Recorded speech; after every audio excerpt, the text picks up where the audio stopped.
In those days, the four kings of the east joined forces and attacked Sodom and Gomorrah. The city gates were broken down, and chaos filled the streets.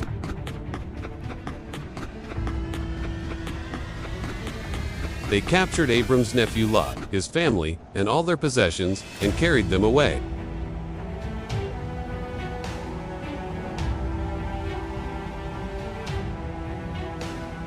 One man escaped and came to tell Abram what had happened. Abram's heart sank as he heard the news. He gathered 318 trained men born in his household.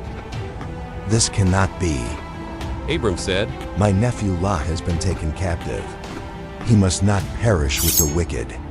The Lord who called us will be with us. Take courage. He urged his men.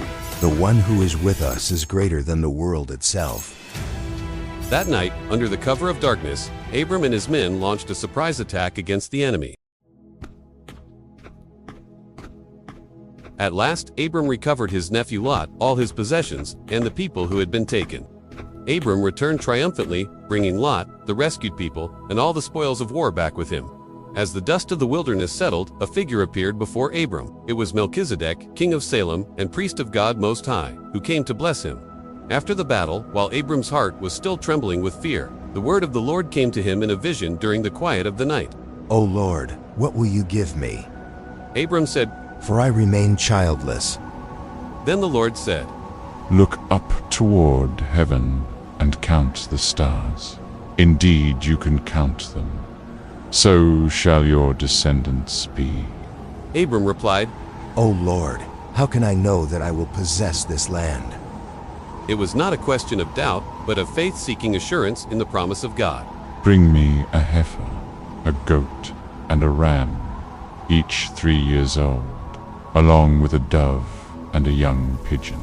Abram prepared the offerings, and, just as the Lord commanded, he cut the animals in two and laid each piece opposite the other. As the sun began to set, vultures came down upon the sacrifices, but Abram drove them away so that nothing would defile the holy offering.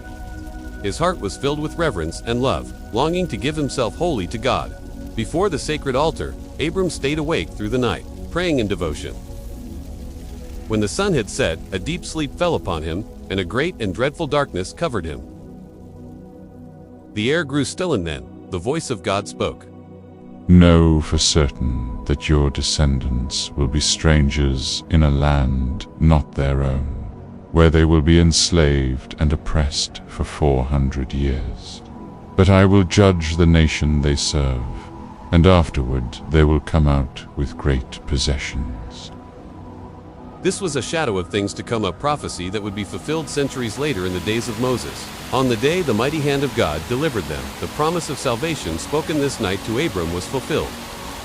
I will give this land to your descendants, from the river of Egypt to the great river, the Euphrates. Thus, God had already promised the inheritance to the children of Abram. But still, Abram and Sarai had no child. The Lord has kept me from bearing children. Please go into my maidservant Hagar. Perhaps I can build a family through her. So Abram went to Hagar, Sarai's Egyptian maid, and she conceived.